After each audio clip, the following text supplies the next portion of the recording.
माताजी। नमो ओं विष्णुपदाय कृष्णप्रेष्ठाय भूतले श्रीमते जयपताक स्वामिनिधि नामिने नमो आचार्य पादाय निधाय कृपपदायिने गौरगदामदाय नगर ग्रामधारिणे नमो ओं विष्णुपदाय कृष्णप्रेष्ठाय भूतले श्रीमते भक्ति वेदांत स्वामिनिधि नामिने नमस्ते सारस्वते देवे गौरवाणी प्रचारिणे निर्विशेष शून्यवादी पाश्चात्य देशधारिणे जय श्री कृष्ण चैतन्य प्रभु नित्यानंद श्री अद्वैत गदाधर श्रीवासादि गौर भक्त वृंदा हरे कृष्णा कृष्णा कृष्णा हरे हरे हरे राम राम राम हरे हरे नारायणं नमस्कृत्यं नरं चैव नरोत्तमं देवीं सरस्वतीं व्यासं ततो जयमुदीरयेत् नष्टप्रायेषु अभद्रेषु नित्यं भागवत सेव्या भगवती उत्तमश्लोके भक्तिर्भवति नैष्ठिके मुखं करोति वाचालं पङ्गुं लङ्घयते गिरिं यत्कृपातमहं वन्दे श्रीगुरुं दीनतारिणं परमानन्दं माधवं श्रीचैतन्य ईश्वरम् ओम नमो भगवते वासुदेवाय ओम नमो भगवते वासुदेवाय ओम नमो भगवते वासुदेवाय सर्वशास्त्राब्धिपीयूषा सर्ववेदैक सद्बला सर्वसिद्धान्तरत्नाट्य सर्वलोकैक तृप्कृता सर्वभागवत प्राण श्रीमद्भागवत प्रभो कलितुवन्तु यदादित्य श्रीकृष्ण परिवर्तित परमानंद पाठाय प्रेम मोक्षाक्षशास्त्राय ते सर्वदा सर्वसेव्याय श्रीकृष्णाय नमोस्तुते मत्येकबन्धो मत्सङ्गिन् मद्गुरो मन्महाजन मद्विस्तारक मद्वाक्य मदानन्द नमोस्तुते असाधु साधु ददायिन् अधिनोत्सताहर कानामुञ्च कासिन् मां प्रेम्णा हृत्कण्ठयोस्पुरा மொழிபெயர்ப்பு படிங்க மாதாஜி. ஹரே கிருஷ்ணாங் மாதாஜி.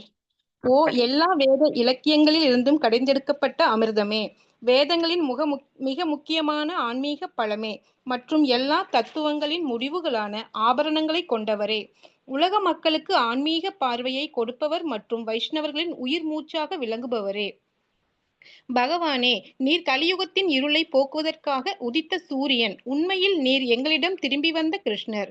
ஓ ஸ்ரீமத் பாகவதமே, உங்களுக்கு என் பணிவான வணக்கங்கள். உங்களை படிப்பவர்கள் உன்னத ஆனந்தத்தை அடைவார்கள்.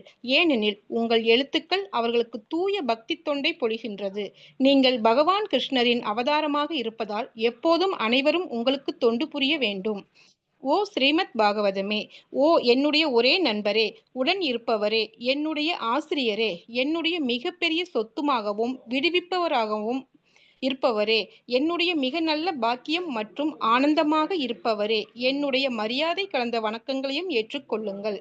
ஓ ஸ்ரீமத் பாகவதமே, புனிதமற்றவர்க்கும் புனிதத்தை வழங்குபவரே, மிகவும் வீழ்ச்சியடைந்தவர்களை உயர்த்துபவரே, என்னை எப்போதும் கைவிட வேண்டாம். கிருஷ்ணருக்கான தூய பக்தி தொண்டருடன் எப்போதும் என் இதயத்திலும் தொண்டையிலும் தோன்றுவீராக. ஓம் ஹரி ஓம் சத் சத். ஹரே கிருஷ்ணங் மாதாஜி. தேங்க்யூ மாதாஜி. தேங்க்யூ மாதாஜி. இன்னைக்கு எத்தனாவது? 3வது பதம் படிக்கணுங்களா? 2வதுங்க மாதாஜி. 2வதுங்க. ஓகேங்க.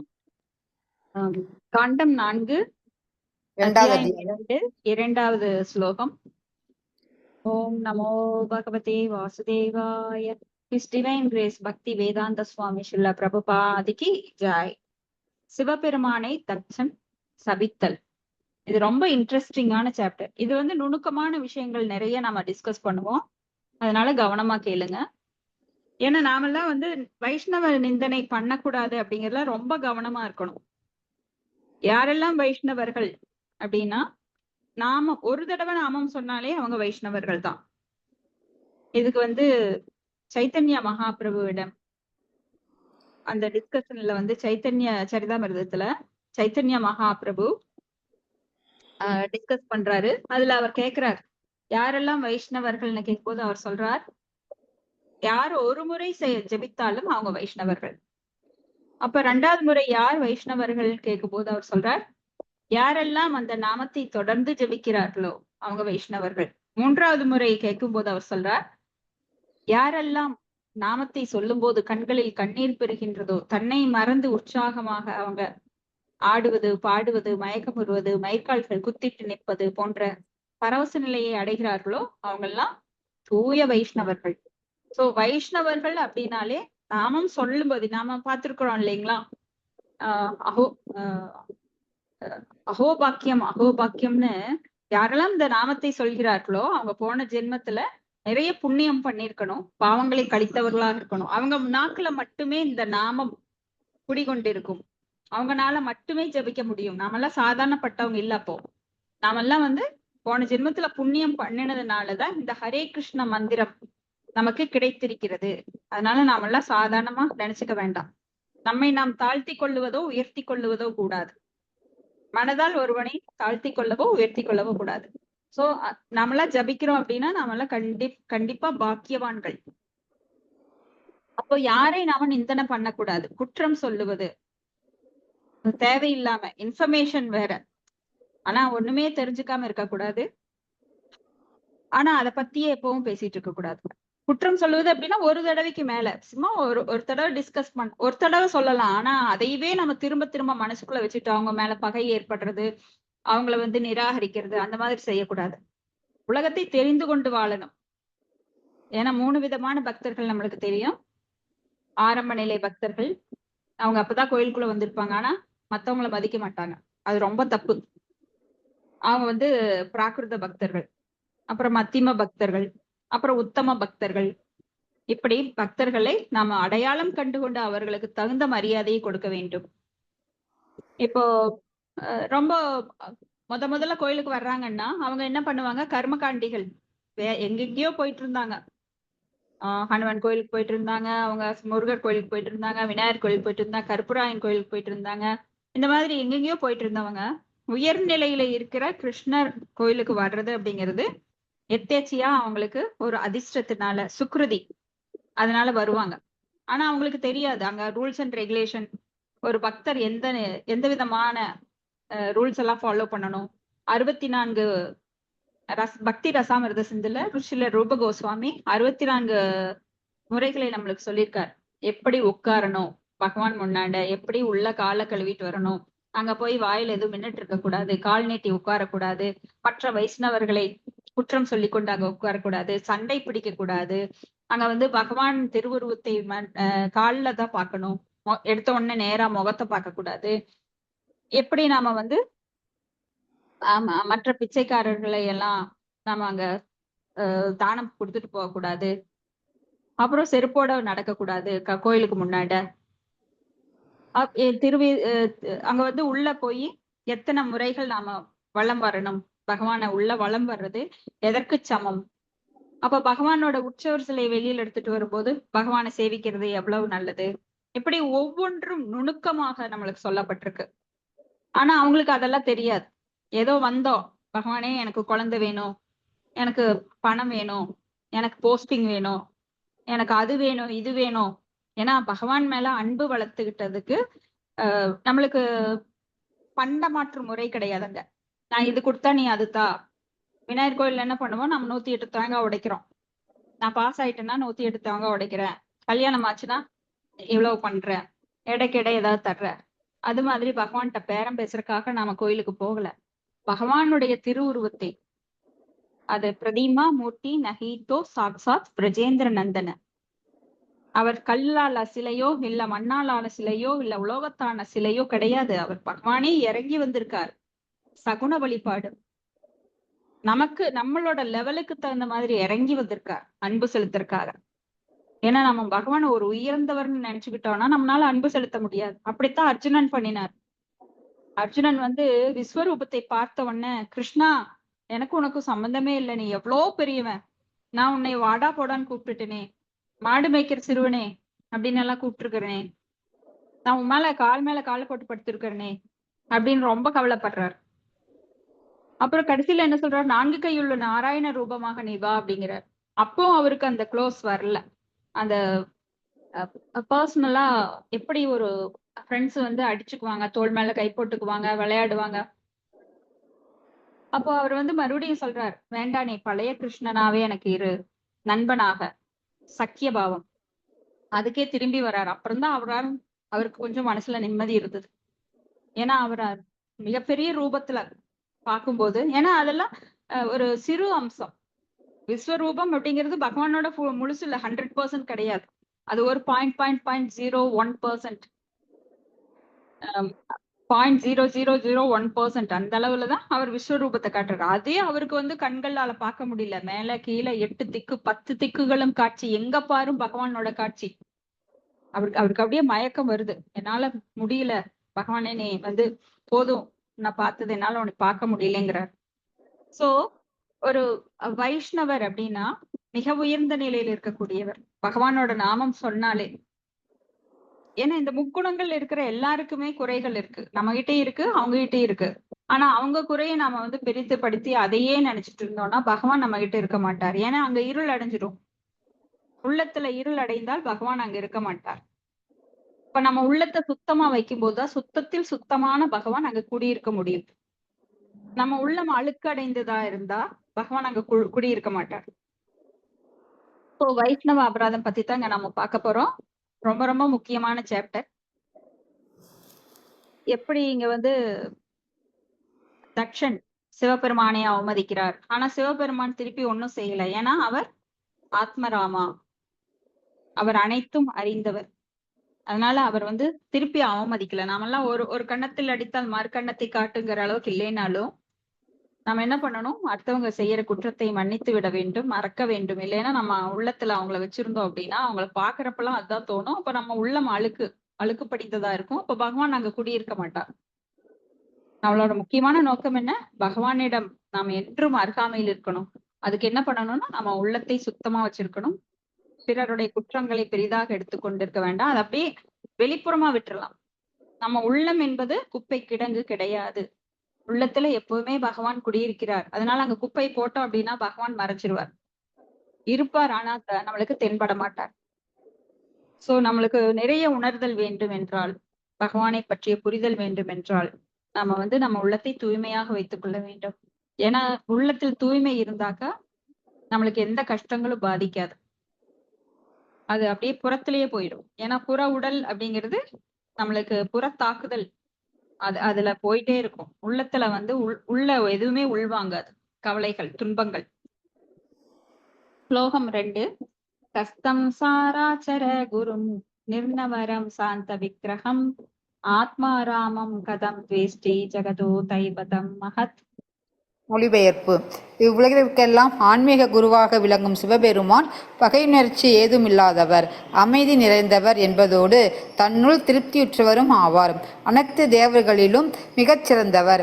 உண்மை இவ்வாறு இருக்க தட்சன் ஏன் அவரிடம் பகைமை பாராட்டினார்? பொருளுரை. சிவபெருமான் இங்கே சராசர குரு, அதாவது உயிருள்ள உயிரற்ற அனைத்து பொருட்களுக்கும் ஆன்மீக குருவானவர் என்று சிறப்பிக்கப்படுகிறார். அவர் சில நேரம் பூதநாதன் என்றழைக்கப்படுகிறார். அதாவது மந்த மதி படைத்தோர் வணங்கும் தெய்வம் என்று. பூதா என்பது சில நேரங்களில் பேய்களை குறிக்கும் சொல்லாகும். சிவபெருமான் பேய்களாகவும் அசுரர்களாகவும் இருப்பவர்களை கூட சீர்திருத்தும் பொறுப்பில் உள்ளவர். அப்படி இருக்க தேவர்களை பற்றி என்ன சொல்வது? அதனால்தான் அவர் மந்தமும் அசுரத்தன்மையும் உடையோர்களுக்கு மட்டுமல்லாது கற்றறிந்த உயர்ந்த வைணவர்களுக்கும் கூட ஆன்மீக குருவாக விளங்குகிறார். அவர் மேலும் வைஷ்ணவாம் யத சம்பு, அதாவது சிவபெருமான் எல்லா வைணவர்களிலும் மிகச் சிறந்தவர் என்று குறிப்பிடப்படுகிறார். ஒருபுறம் அவர் மந்த மதியுடைய அசுரர்களால் வணங்கப்படுகிற தெய்வமாகவும், மறுபுறம் வைணவர்கள் மற்றும் பக்தர்கள் அனைவரினும் மிகச் சிறந்தவராகவும் விளங்குகிறார். அவருக்கும் ஒரு சம்பிரதாயம் இருக்கிறது. அது ருத்ர சம்பிரதாயம் என்றழைக்கப்படுகிறது. சரி, சில நேரம் அவர் பகைவராகவோ அல்லது ஆத்திரம் கொண்டவராகவோ இருந்தாலும் அவரை பொறாமை அல்லது காழ்ப்புடையவராக கொள்ள முடியாது. அதனால்தான் தட்சன் மற்றும் ஏன் அவரை அவ்வாறு கருதினார் என்று விதுரர் ஆச்சரியமாக கேட்டார். காரணம், தட்சனும் சாதாரண மனிதர் அல்லர். அவர் மக்கட்தொகை பெருக்கத்திற்காக பிரஜாபதி ஆவார். அவரது புதல்விகள் அனைவரும் மிகவும் உயர்ந்தவர். அதிலும் குறிப்பாக சதி எல்லோரிலும் சிறந்தவள். சதி என்னும் வார்த்தைக்கு பொருளே கற்பில் சிறந்தவள் என்பதாகும். கற்பிற் சிறந்தவள் யார் என்னும் கேள்வி எழுந்தால் தட்சனின் மகளும் சிவபெருமானின் மனைவியுமான சதியே அனைவரின் கவனத்திற்கும் முதலில் வருபவள். அதனாலேயே விதுரர் ஆச்சரியம் அடைந்தார். அவர் நினைத்தார், சதியின் தந்தையான தட்சன் மிக உயர்ந்த மனிதர். சிவபெருமானோ இவ்வுலக மக்கள் அனைவருக்கும் ஆன்மீக குருவாக விளங்குபவர். இவ்வாறு இருக்க இவர்கள் இருவரும் இடையில் ஏன் கருத்து வேற்றுமை தோன்றியது? கற்பு தெய்வமான சதி அவர்கள் இருவருக்கும் இடையிலுள்ள பகைமையின் காரணமாகத்தான் தன் உடலை துறந்து விட்டாளா? ஹரே கிருஷ்ணா மாதாஜி. நன்றி மாதாஜி. நன்றி மாதாஜி. இங்க வந்து தக்ஷன் ஏன் அவமதிக்கிறார் அப்படின்னு விதுரர் கேட்கிறார் மைத்ரேயர்கிட்ட. இப்போ பாகவதம் எப்படி நாம படிச்சுட்டு இருக்கிறோம்? கேள்வி பதில், கேள்வி பதில், கேள்வி பதிலாக, அதாதோ பிரம்ம ஜிக்ஞாசா.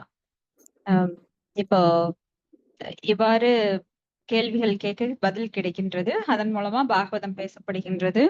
இப்ப மைத்ரேயர்கிட்ட விதுரர் கேட்கிறார், எதனால தக்ஷன் எப்படி நடந்துகிட்டார்? ஏன்னா சிவபெருமான் மிக உயர்ந்த நிலை, யாராலும் அந்த நிலையை அடைய முடியாது. ஏன்னா அவர் வைஷ்ணவ தத்துவம் இல்லைனாலும், சாரி விஷ்ணு தத்துவம் இல்லைனாலும் அவர் ஜீவ தத்துவம் கிடையாது. சிவபெருமான் வந்து சிவ தத்துவம். அதாவது எப்படி பால் வந்து தயிராக மாறுகின்றதோ அவ்வாறு இந்த ஜட உலகை படைத்து காத்து அழித்தல் என்னும் செயலுக்காக பகவானே தன்னை சிவனாக மாறி உருமாற்றிக்கொண்டு பிரம்மாவோட நெற்றியிலிருந்து அவர் ருத்ரனாக உதிக்கிறார்.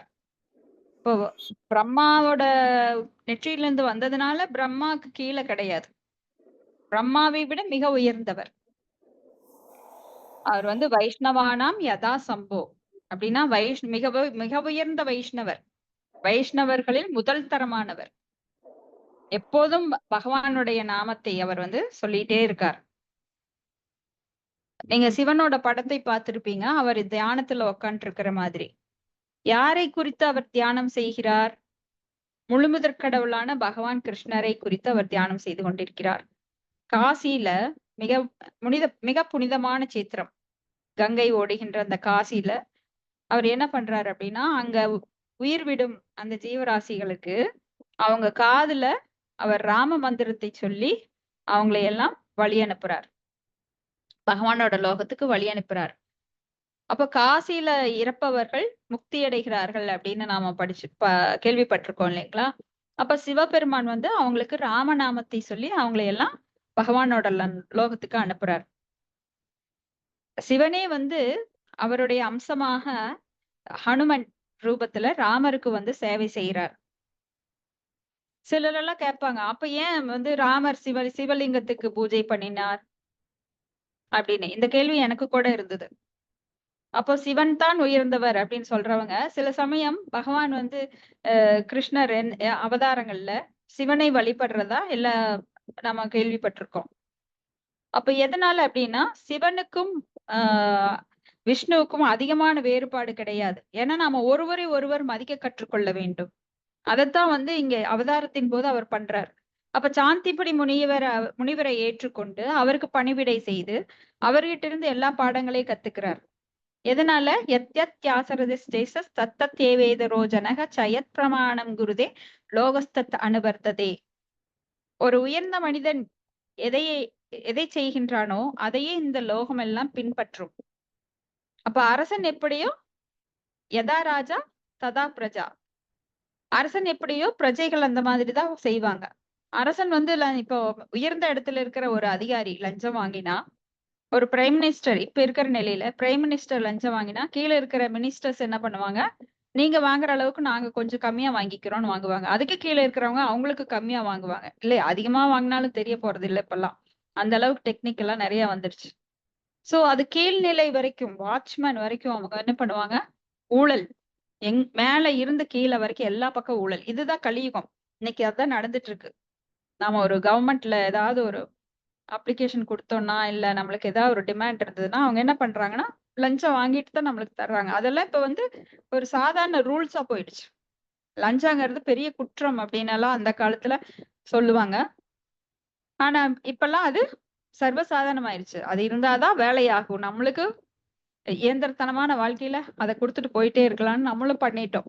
அத வந்து ஒரு வழக்கமாக நடைமுறையாக பண்ணிட்டோம். அப்ப சிவபெருமான் இங்க வந்து சிவபெருமான் யாரு அப்படின்னா விஷ்ணுவின் அந்த ஜட ரூபமாக அழிப்பதற்கு தமோ குணத்தில் அவர் செயல்பட வேண்டும். இப்ப நீங்க ஒருத்தரை வந்து அழிக்கணும், நல்லா அழகா பண்ணி வச்சிருக்கிற ஒரு மாளிகைய இடிக்கணும் அப்படின்னா, உங்களுக்கு ஒரு அறியாமை புத்தி வேணும். ஆஹா! இவ்வளவு அழகான மாளிகைய அழிக்கிறதா? இத வேற யாருக்காவது வித்தரலாமே! இல்ல ஒருத்தன கொல்லணும் அப்படின்னா உங்களுக்கு என்ன வேணும்? அறியாமைங்கிறது ஒண்ணு வேணும். அறியாமைங்கிறது தமோ குணம். அது இருந்தா தான் உங்களால அழிக்க முடியும். அப்போ சிவபெருமான் என்ன பண்றார்? இந்த பிரபஞ்சத்தின் அழிவின் போது, அவர் ருத்ரராக மாறி எல்லாவற்றையும் அழிக்கின்றார். அப்ப அழிக்கணும்னா, அவருக்கு அந்த ஜட குணமானது இருந்தால் மட்டுமே அழிக்க முடியும். இப்ப விஷ்ணு வந்து உயர்ந்த குணமான சத்துவ குணத்தில் இருக்கிறனால காக்கும் தொழிலை செய்கிறார். காப்பதற்கு என்ன வேணும்? நற்குணம் வேணும்.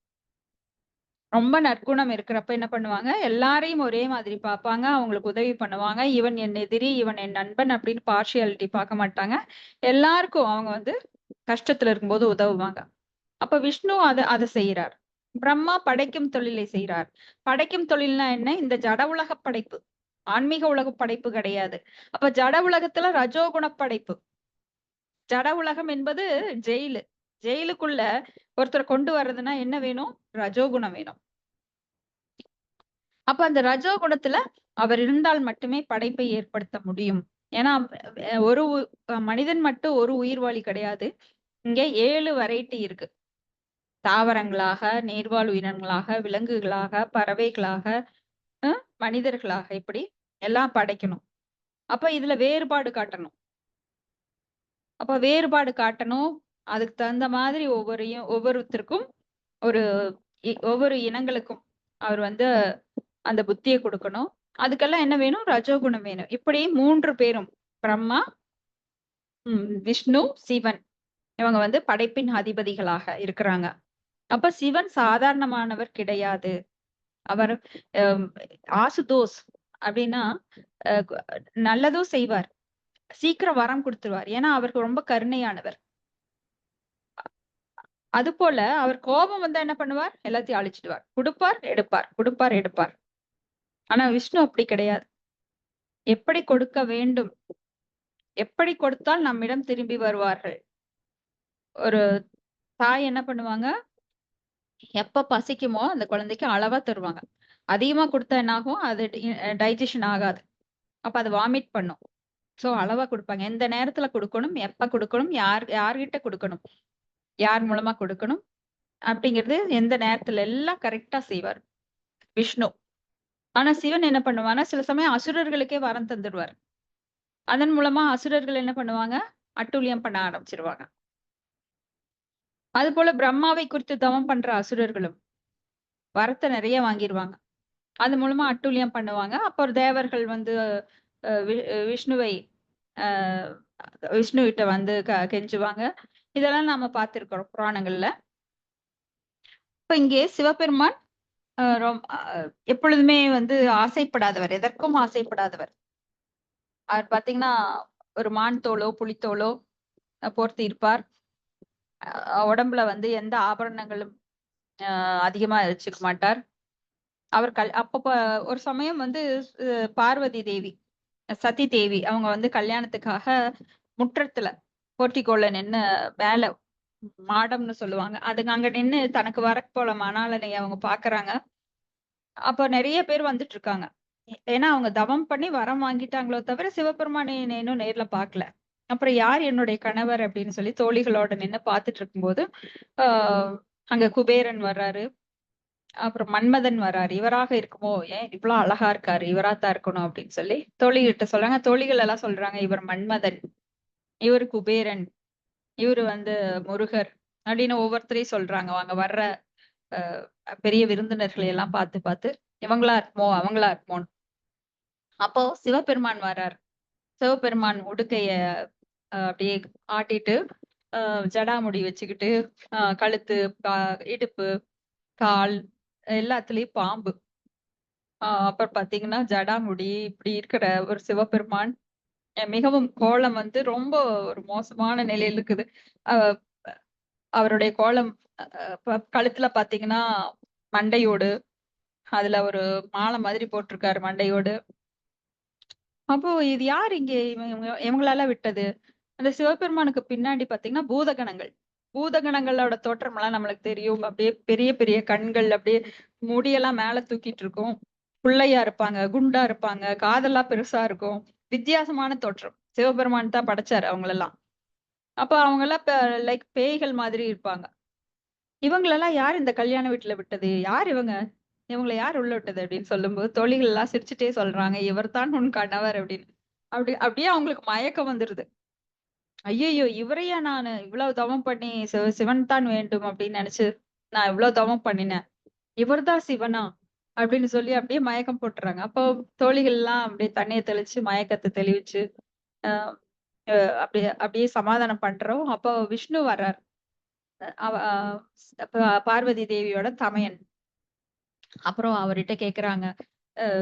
அ விஷ்ணுவே, நான் அண்ணா இவரைத்தான் நான் கல்யாணம் பண்ணிக்கணும்னு விரும்புனா, இவ்வளவு இதா இருக்காரே, கோரமா இருக்காரே அப்படின்னு சொல்லும்போது விஷ்ணு சொல்றார், நீ அவருடைய வெளிப்புற தோற்றத்தை பார்த்து கலங்காத. அவர் மிக உயர்ந்த நிலையில் இருக்கக்கூடியவர். அவரை பற்றி உனக்கு தெரியல அப்படின்னு சொல்லி சமாதானப்படுத்தி, அப்புறம் சரி பரவால்ல, இன்னைக்கு கல்யாண நாளாவது இவர் நல்லா அலங்காரம் பண்ணி வர சொல்லுங்க. இப்படி இந்த தோற்றத்துல வர வேண்டாம்னு சொல்லி. அப்போ விஷ்ணு போய் அவருக்கு அலங்காரம் பண்றார். அப்ப அவர் சொல்றாரு, எனக்கு இந்த அலங்காரம் எல்லாம் வேண்டான்னு. இல்ல இப்ப இன்னைக்கு ஒரு நாளாவது இந்த அலங்காரத்தை ஏற்றுக்கோன்னு சொல்லி, அவர் ஆபரணங்கள் எல்லாம் போட்டு அவருக்கு, நீங்க மீனாட்சி அம்மன் திருக்கோயில்ல அத கல்யாணம் பார்த்திருப்பீங்க. எப்படி சிவபெருமான் அலங்காரமாக ஆடை ஆபரணங்களுடன் அ அ ரத்னம், பவளம் இதெல்லாம் ஜோடிச்சு ரொம்ப அழகா அவர பட்டு வேஷ்டி உடுத்தி திருக்கல்யாணத்துல பார்வதி தேவியை கல்யாணம் பண்றாரு அப்படின்னு. அந்த மாதிரி அவருக்கு அலங்காரம் பண்ணி அன்னைக்கு நல்லா கல்யாணம் நடக்குது. அப்போ பார்வதி தேவி ஓய்வா இருக்கிறப்ப கேக்குறாங்க, எதற்காக நீங்க அந்த கோலத்துல வந்தீங்க அப்படின்னு. எதுக்காக இப்படி எல்லாம் மண்டையோடெல்லாம் போட்டு வச்சிருக்கீங்க கழுத்துல அப்படின்னு. இது வேற யாரோடது இல்ல. உன்னுடைய மண்டை ஓடுகள் தான் அப்படின்னு. அவங்க ஆச்சரியப்படுறாங்க. என்னது என்னோட மண்டை ஓடுகளா? அப்படின்னு. ஏன்னா அவங்க ஒவ்வொரு பிறவி எடுக்கிறப்பவும் அவங்க இறந்த உடனே சிவபெருமான் அந்த மண்டை ஓட்டை எடுத்து மாலையா போட்டுக்குவார். அப்ப பார்வதி தேவி கேக்குறாங்க, என்னுடைய மண்டை ஓடு அப்படின்னா, நீங்க அப்போ உங்களோடது எங்க அப்படின்னு. இதுதான் பெண்கள். அப்ப சிவன் சொல்றாரு, எனக்கு இறப்பு நேருவது இல்லை. நான் வந்து ம் அ அ இந்த மாதிரி உன்ன மாதிரி அடிக்கடி எனக்கு இறப்பு ஏற்படாது அப்படின்னு சொல்றாங்க. சோ சிவன் வந்து அ மிகவும் போற்றுவதற்குரியவர். நாம எங்க சிவன் கோயிலுக்கு போக நேரிட்டாலும், நாம என்ன பண்ணணும்? அவரை வணங்கணும். வாஞ்சா கல்பதரிபச்ச கிருபா சிந்துபியவச்ச பதிதானாம் பாவனேப்யோ வைஷ்ணவேப்யோ நமோ நம. ஏன்னா சிவபெருமான் என்றுமே பகவானுக்கு சேவை செய்ய எல்லா நிலைகளிலும் அவர் வந்து தயாரா இருக்கிறார். சோ அவருடைய அம்சமாக ஹனுமனாக வருகிறார் ராமராக இருக்கும்போது. அப்போ இன்னொரு சமயம் வந்து சிவபெருமான் இந்த கல்யாண சமயத்துல தான் தன்னுடைய தோழர்களோட அவர் உள்ள நுழையிறார். நுழையிறப்போ அங்க ஒரு அதாவது கிருஷ்ணர் எப்படின்னா, அவர் எல்லா நற்குணங்களும் கொண்டவர். அவர்கிட்ட எல்லா விசேஷ குணங்களும் இருக்கு. அதுல என்னன்னா, கேளிக்கை அப்படின்னு ஃப்ரெண்ட்ஸ் எல்லாம் வந்து நம்ம கேளிக்கை பண்ணுவோம் இல்லையா? அது மாதிரி என்ன பண்றாருன்னா, கருட வாகனனாக அங்க பறந்து வர்றார். கருட வாகனம் மேல பறந்து வர்றார். கருடன பார்த்த உடனே என்ன ஆகும்? அந்த பாம்பெல்லாம் ஓடிரும். அப்போ சிவன் மேல இருக்கிற பாம்பு, தலையில, கையில, கால்ல, இடுப்புல இடுப்புல வந்து பெல்ட்டா அவர் போட்டிருப்பாரு. வேஷ்டி. அப்ப என்ன ஆகும்னா, அந்த வேஷ்டிய விட்டு அந்த பாம்பு ஓடிரும். எல்லா பாம்புகளும் ஓடிரும். அப்ப வேஷ்டி நழுவி கீழ விழுந்துரும். அங்க இருக்கிறவங்க எல்லாம் சிரிப்பாங்க. பார்வதி தேவியும் சிரிப்பாங்க. அப்போ சிவபெருமானும் சேர்ந்து சிரிப்பார். யாருக்கு அந்த குணம் வரும்? ஏன்னா நாமெல்லாம் உடனே வெட்கப்படுவோம், கோவப்படுவோம். எல்லாரும் நம்மள பார்த்து சிரிக்கிறாங்களேன்னு. ஏன் ஏன் சிரிச்சார் அப்டின்னா, அ விஷ்ணுவுக்கு அ அவரும் சிரிக்கிறார். ஏன்னா, ம் இது எல்லாருக்கும் ஒரு வேடிக்கையா இருந்தது. அப்ப இவரும் சேர்ந்து சிரிக்கிறார். நீங்க எதுக்காக சிரிச்சீங்க அப்படின்னு கேட்கும்போது, நான் விஷ்ணுவுக்கு ஒரு சேவை செய்கிறேன். ஏன்னா அவர் மகிழ்ச்சி அடைகிறார். அந்த கேளிக்கையில, அந்த நகைச்சுவையில. நான் மகிழ்ச்சி அடைகிறார் அப்படின்னு சொல்லி சிவபெருமான் சொல்றார். அந்த மாதிரி ஒரு உயர்ந்த குணம் கொண்டவர். தனக்காக எந்த ஒரு வீடும் வேண்டான்னுட்டு. அப்போ சிவபெருமான் இருக்கிற இடங்கள்ல கூட சில சமயம் விஷ்ணு வந்து ஆக்கிபை பண்ணிருவாரு. எப்படின்னா குருவாயூர்ல அவர்தான் முதல்ல இருந்தார். ஆனா அந்த இடத்த வந்து எனக்கு குடு அப்படின்னு சொல்லும்போது சிவன் வந்து வேற இடத்துக்கு போயிருவார். அதுபோல ரிஷிகேஷ் அங்க பாத்தீங்கன்னாலும் சிவன் வந்து அங்க குடியிருப்பார் ஒரு குகையில. அப்போ விஷ்ணு வந்து சின்ன குழந்தையா வந்து அங்க அழுதுட்டு நிப்பார். அப்போ சிவன் வந்து சரி நீ உள்ள வாப்பா அப்படின்னு. அப்ப பார்வதி சொல்றாங்க இது நம்ம இடம் அப்படின்னு. அப்போ சரி இருக்கட்டும் இந்த குழந்தை இருக்கட்டும்னு அவர் வெளியில போன உடனே அந்த பாறை மூடிடும். அப்ப பார்வதி தேவி சொல்றாங்க நான் சொன்னேன் இல்லையா அப்படின்னு. இல்ல இல்ல இது வேறு யாரும் இல்ல விஷ்ணுவே தான் அப்படின்னு சொல்லி அவர் புரிய வைக்கிறார். அப்படி இவரை வந்து எப்பவுமே சோதிச்சுட்டே இருப்பார். ஆனால் சிவபெருமான் அதற்கு கோவப்படுறதோ கிடையாது. அவர் வந்து அவருக்காக எல்லா சேவையும் செய்யக்கூடியவர். அவருக்கு கோபங்கிறது அவ்வளவு சீக்கிரம் வராது. ஆனா ரொம்ப எந்த நேரமும் பகவானுக்கு சேவை செய்கின்ற மனோபாவத்துல தான் அவர் எப்பவுமே இருப்பார். அது போல ஆழகால விஷம் அந்த பார்க்கடலை கடையும் போது அந்த ஆழகால விஷம் வரும். அப்ப பார்வதி தேவி அவர் வந்து விஷ்ணுவ சொல்றாரு சிவபெருமானிடம் நீங்க இந்த விஷத்தை எடுத்து சாப்பிடுங்க. அப்போ பகவான் சொல்லிட்டாருன்னு உடனே எடுத்து சாப்பிட்டுறாங்க. ஏன்னா அந்த விஷம் வந்து எல்லா உயிர்வாளிகளையும் அங்க வந்து வெப்பத்துல ஆழ்த்துது கொடுமை. அந்த விஷத்தோட தாக்கம் எல்லாரையும் மூச்சு முட்ட வைக்குது. அப்ப என்ன பண்றதுன்னு தெரியல. அசுரர்கள் ஒரு பக்கம் கடையிறாங்க, தேவர்கள் ஒரு பக்கம் அந்த பார்க்கடலை கடைந்துட்டு இருக்கிறாங்க. அவங்கனால முடியல. அப்ப சிவபெருமான் அந்த விஷத்தை எல்லாம் சேகரித்து அவர் வாயில போடுறார். அப்போ பார்வதி தேவி வந்து தொண்டைய பிடிச்சுக்கிறாங்க. அப்போ அதனால தான் அவர் நீலகண்டன். இப்போ ஆண்களுக்கெல்லாம் பாத்தீங்கன்னா தொண்டையில ஒரு குமிழ் மாதிரி இருக்கும். ஏன்னா பார்வதி தேவி அந்த இடத்த அப்படியே பிடிச்சிட்டாங்க. அதனால அவர் நீலகண்டன் அப்படின்னு சொல்லப்படுறாரு. இந்த எல்லா உயிர்களின் நன்மைக்காக அவர் விஷத்தையே குடிச்சிட்டாரு. ஏன்னா பகவானுக்கு சேவை செய்வதற்காக. இதையே பகவானே செஞ்சிருப்பார். ஆனா எதற்காக அவரிடம் சொல்றாரு அப்படின்னா அவர் பெயர் பெற வேண்டும். இந்த நீலகண்டன் என்ற பெயரை பகவானுக்காக எதையும் செய்யக்கூடியவர் அப்படிங்கறத நிரூபிக்கிறதுக்காக அவர்கிட்ட சொன்னார். சோ இதெல்லாம் வந்து நம்மளுக்கு சாட்சிகள். இப்படி பகவானுக்காக என்றென்றும் அவர் சேவையில ஈடுபட்டிருக்கார். அப்ப அழிக்கும் செயலையும் இந்த பிரபஞ்சங்களை எல்லாம் அழிக்கிறது ரொம்ப கஷ்டமானது. யாராவது ஒருத்தர் பெருசா ஏதாவது செஞ்சு வச்சிருந்தாங்கன்னா நம்ம போய் அதை அழிச்சிரு அப்படின்னா அழிக்க முடியுமா? ஒரு குழந்தை பிறந்திருக்கு போய் கழுத்தை பிடிச்சு நெருக்குனானு நம்மளால முடியுமா? ஆனால் பகவானுடைய சேவைக்காக இந்த அழிக்கும் செயலை கூட அவர் செய்கிறார். இந்த பிரபஞ்சங்கள் எல்லாம் அழியும் போது ருத்ரனாக இருந்து அதை செய்கிறார். இப்படி அவருடைய பெருமைகள் சொல்லிட்டே போகலாம். சிவபெருமானோட பெருமைகள். அப்போ சிலரெல்லாம் வந்து சிவனை முழுமுதற் கடவுளாக வழிபடுறாங்க. அப்ப யாந்தி தேவ விருத்தா தேவான் பிருத்ருஞாந்தி பிருத்து விருத்தாக பூதானி யாந்தி பூதேஜி யாந்தி அப்படின்னு யார் யாரை வழிபடுகிறார்களோ அந்த லோகத்திற்கு செல்வார்கள் அப்படின்னு சொல்லப்பட்டது.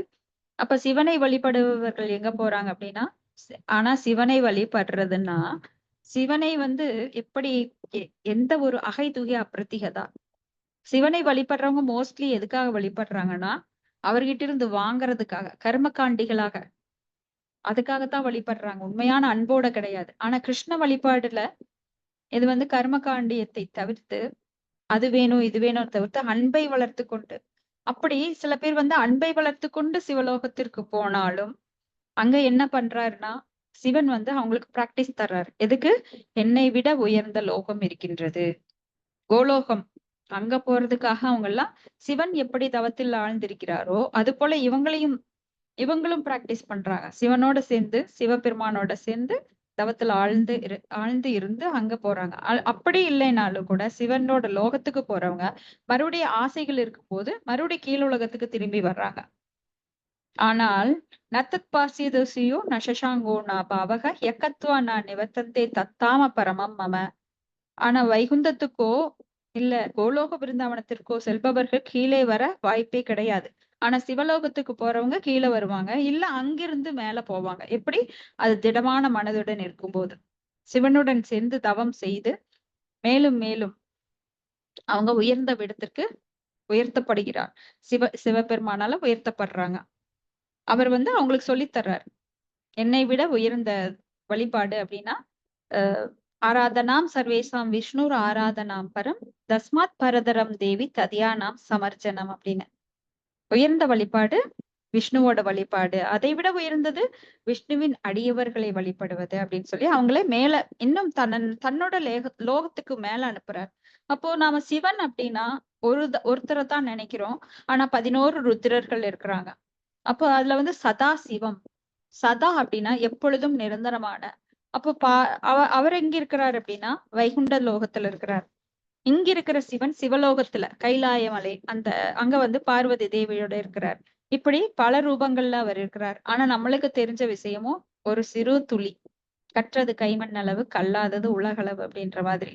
அப்ப சிவனை வழிபடுறவங்களுக்கு சிவ தத்துவம் அப்படிங்கிறது முழுமையா தெரியாது. இப்ப நம்மளுக்கும் தெரியாது. அப்போ நம்மளுக்கு தெரிஞ்சது இன்னும் இதற்கு மேல உயர்ந்த விஷயமான ஸ்ரீகிருஷ்ணர். ஏதே சாம்சகலா பும்சக கிருஷ்ணஸ்து பகவான் ஸ்வயம் இந்திராரி வியாக்குலம் லோகம் மிருதியந்தி யுகே யுகே அப்படின்னு மிக உயர்ந்த நிலையில் இருக்கிற கிருஷ்ணரை நம்மளுக்கு தெரியும். அவருடைய விரிவங்கங்கள் தெரியும். சோ இந்த மாதிரி நான் இதை படிக்கலாம். சோ இப்ப சிவபெருமான் இங்க வந்து சராசர குரு, அதாவது உயிரற்ற அனைத்து பொருட்களுக்கும் ஆன்மீக குரு பாருங்க. அப்ப அவர் வந்து பூதநாதன்னு சொல்லப்படுறாரு. ஏன்னா மந்த புத்தி படைத்தவர்கள். இப்ப சுடுகாட்டுல நிறைய வந்து பிரேதாத்மாக்கள் இருக்கும். பிரேதாத்மாக்கள் அப்படின்னா இடையில தனது ஆயுட்காலம் முடிவதற்கு முன்னரே தற்கொலையினாலேயோ விபத்தினாலேயோ இன்னும் பிற துர்மரணங்கள் ஏற்படும்.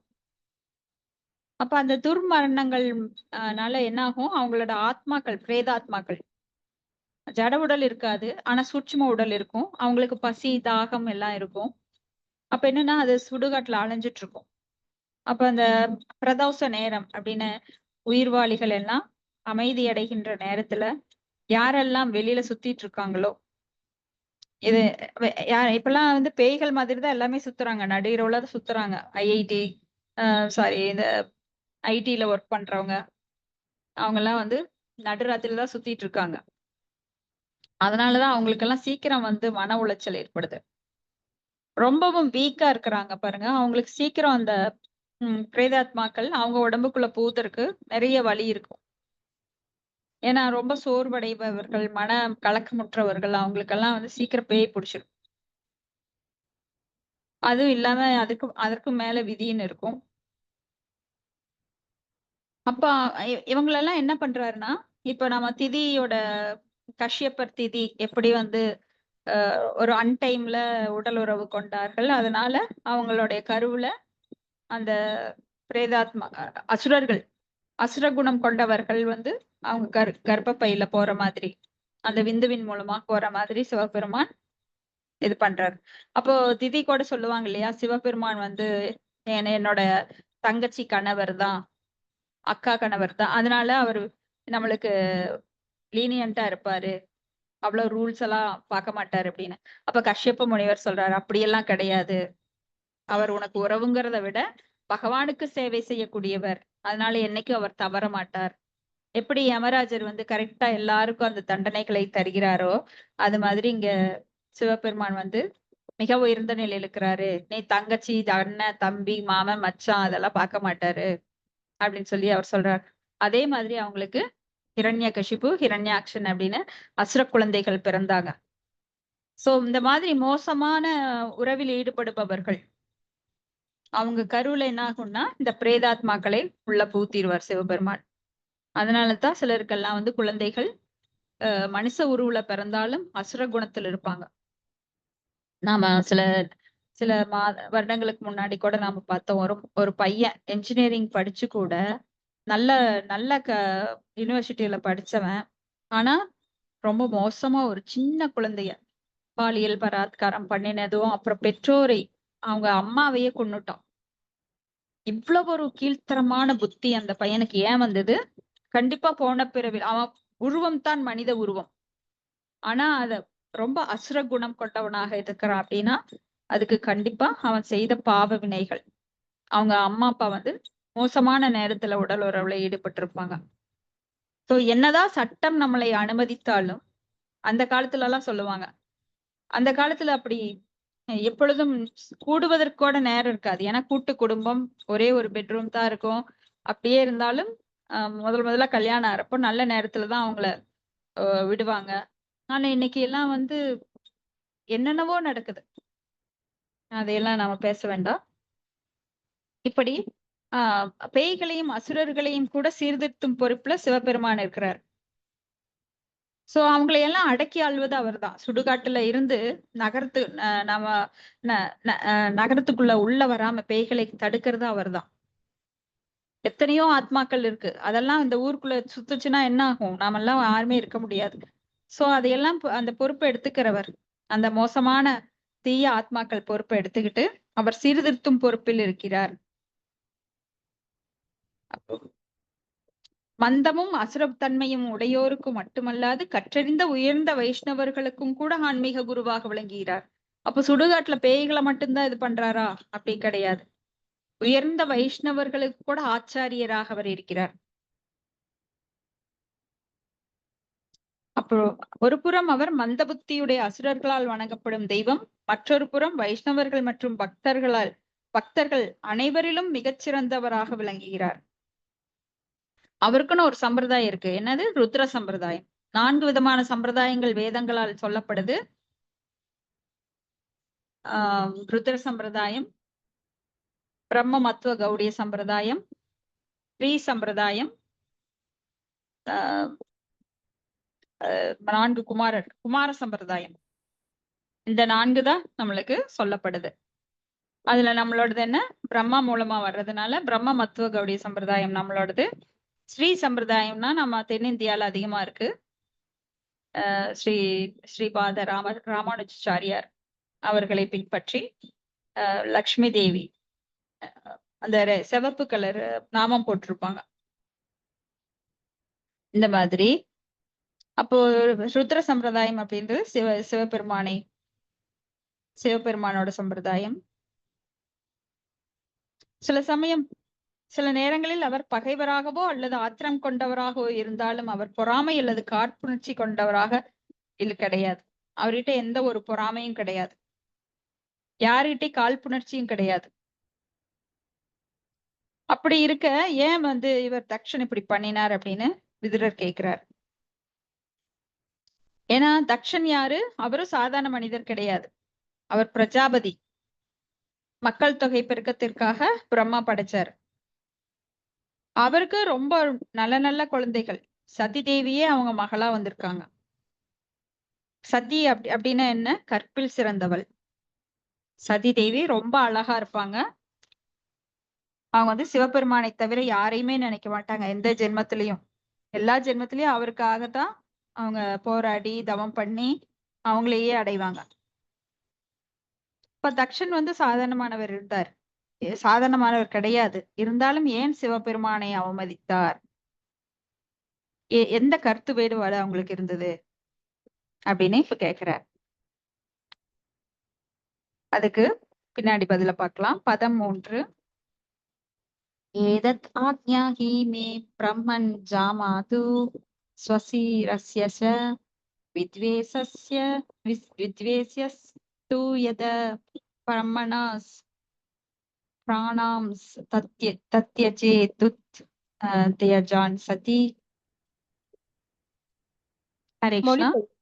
மொழிபெயர்ப்பு. எனது அன்பிற்குரிய மைத்ரேயரே, ஒருவர் தனது உயிரை விட்டுவிடுவது என்பது எத்துணை கடினமானது. இப்பேற்பட்ட மருமகனும் மாமனாரும் ஏன் தங்களுக்குள் சண்டையிட்டுக் கொண்டனர் என்பதையும், சிறந்த பெண் தெய்வமான சதி தனது உயிரை ஏன் மாய்த்து கொண்டாள் என்பது பற்றியும் என் மீது அன்பு கொண்டு விளக்குவீராக. ஹரே கிருஷ்ணாங்க மாதாஜி. தேங்க்யூ மாதாஜி. ஹரே கிருஷ்ணா. சரி, மாமனாரும் மருமகனும் ஏன் சண்டை போட்டாங்க? சதி தேவி ஏன் உயிரிழந்தார்கள் அப்படின்னு பார்க்கலாம். பதம் 4. மைத்ரேய உவாச்ச புரா விஸ்வஸ்ருஜாம் சத்ரே சமேதா பரமர்ஷயः ததாமர கணா சர்வே சாணுகா முனையோ அக்னயः. மொழிபெயர்ப்பு. மைத்ரேயர் முனிவர் கூறினார், உலக படைத்த முக்கிய தலைவர்கள் எல்லோரும் முன்னொரு காலத்தில் சேர்ந்து மிக பெரிய வேள்வி ஒன்றினை செய்தனர். அதில் மாமுனிவர்கள், தத்துவவாதிகள், தேவர்கள் மற்றும் அக்னி கடவுள்கள் அனைவரும் தங்கள் அடியார்களுடன் கலந்து கொண்டனர். பொருளுரை. விதுவர் கேட்டுக்கொண்டதுக்கு இணங்க மைத்ரேயர் முனிவர் தட்சனுக்கும் சிவபெருமானுக்கும் இடையே எழுந்த கருத்து வேற்றுமை பற்றியும் அதன் காரணமாக சதி தன் உயிரை விட்டுவிட நேர்ந்ததை பற்றி விளக்கலானார். இவ்வாறு மர்ச்சி, தட்சன் மற்றும் வசிஷ்டர் போன்ற உலகப் படைப்பின் தலைவர்கள் அனைவரும் ஒன்று சேர்ந்து செய்த மிக சிறந்த வேள்வியின் வரலாறு தொடங்குகிறது. உயர்ந்தவர்களால் செய்யப்பட்ட மிக உயர்ந்த வேள்வி. ஆதலினால் அதில் இந்திரன் மற்றும் அக்னி தேவர்கள் தங்கள் துணைவர்களுடன் கலந்து கொண்டனர். பிரம்மதேவனும் சிவபெருமானும் கூட அங்கே இருந்தனர். ஹரே கிருஷ்ண மாதாஜி. தேங்க்யூ மாதாஜி. உலக நன்மைக்காக பல இடங்கள்ல இன்னைக்கு கூட வேள்விகள் நடக்குது. அங்க அந்தணர்கள் எல்லாம் கூடி பெரிய பெரிய தவசிகள் அவங்க எல்லாம் மரீச்சி, தக்ஷன், வசிஷ்டர், பிருகுமுனி இந்த மாதிரி பலரும் சேர்ந்து அங்கெல்லாம் பெரிய வேள்வியை நடத்தினாங்க.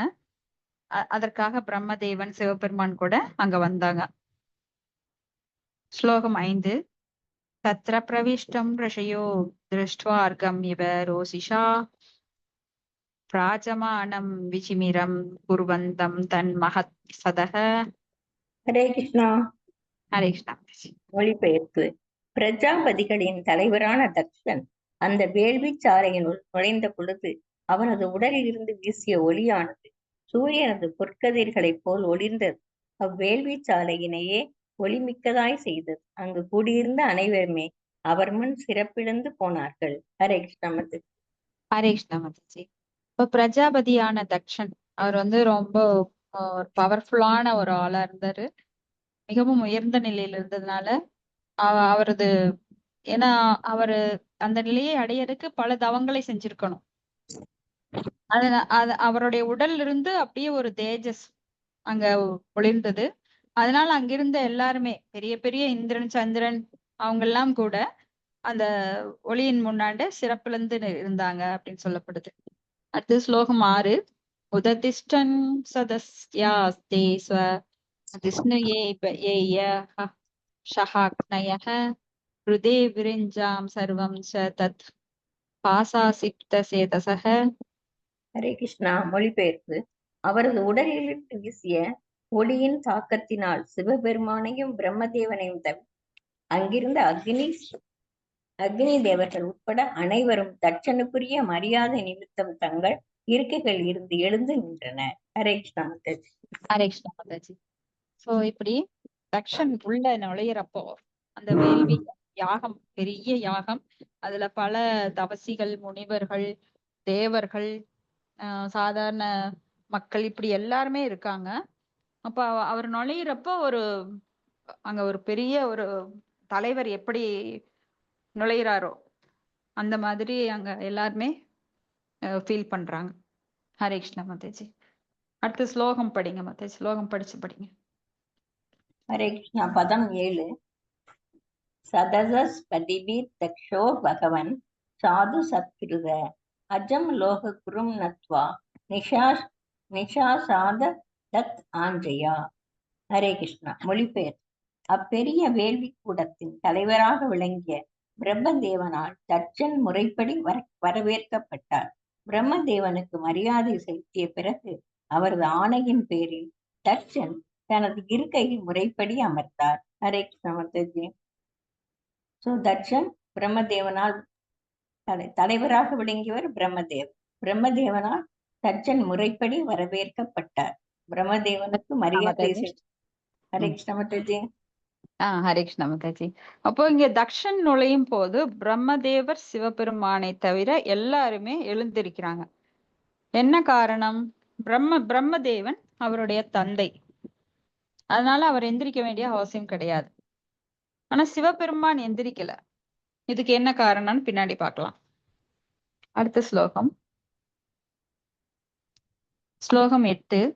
பிராணிஷ்ணம் மிருடம் திருஷ்ட்வா நாம்ருஷ்யத் தத்ஹனாத்ருத உவாச்ச வாமம் சசூர்பியாம் அபிவீஷ்ய தஹன்னீவ.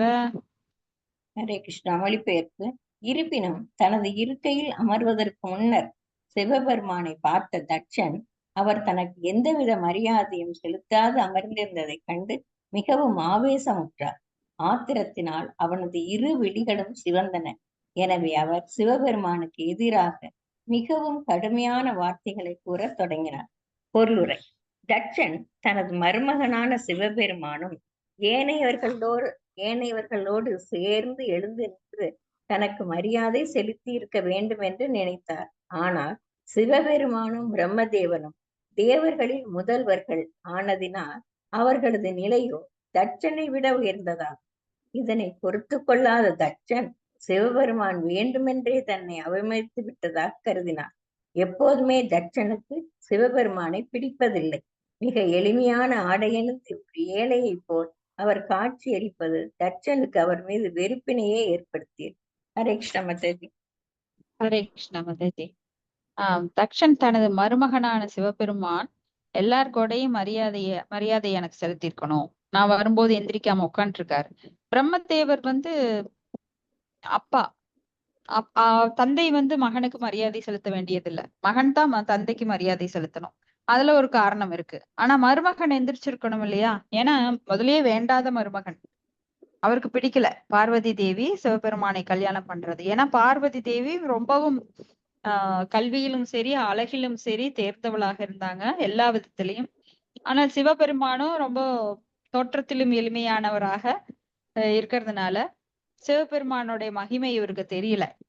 இவர் நினைச்சுக்கிறார் நான் தான் பிரஜாபதி, நான் தான் உயர்ந்தவன் நினைச்சுக்கிறாரோ தவிர சிவபெருமானோட மகிமையை உணராதவராக தக்ஷன் என்ன பண்றாரு, அவருக்கு சமமா நினைச்சுக்கிறார். ஈவன் பிரம்மதேவன் கூட சமமானவர் கிடையாது. பிரம்மதேவரை விட உயர்ந்தவர் சிவபெருமான். ஆனா இங்க தக்ஷனோட முட்டாள்தனத்தினால என்ன பண்றார், அவர் ஏற்கனவே வேண்டாத மாப்பிள்ள. அப்ப தான் உள்ள வரும்போது எல்லாரும் எந்திரிக்கிறாங்க. ஆனா இவர் எந்திரிக்கிறேன்னு இவருக்கு ரொம்ப கோபம். ஏன்னா குரோதயேச ரஜோகுண சமுத்பவக மகாஷனா மகாபாப்மா வித்யேன மிக வைரினம். என்னாகும், தனக்கு மரியாதை செலுத்த வேண்டும் என்கின்ற ஆசை நிறைவேறாதனால் என்ன ஆகுது, கோபம். காமயேச குரோதயேச ரஜோகுண சமுத்பவக மகாஷனா மகாபாப்மா வித்யேன மிக வைரினம். அது என்ன ஆகுது, கோபத்தை தூண்டுது. क्रोधोद्भवति सम्मोहात् स्मृति विप्रमः स्मृति भ्रंशात् புத்திநாசோ புத்திநாசாத் பிரணஷதி. இப்ப புத்தி நாசமாயிருது தக்ஷனுக்கு. புத்தி நாசமானதுனால என்ன ஆகுது அப்படிங்கறத பின்னாடி பார்க்கலாம். இதோட முடிச்சுக்கலாம்.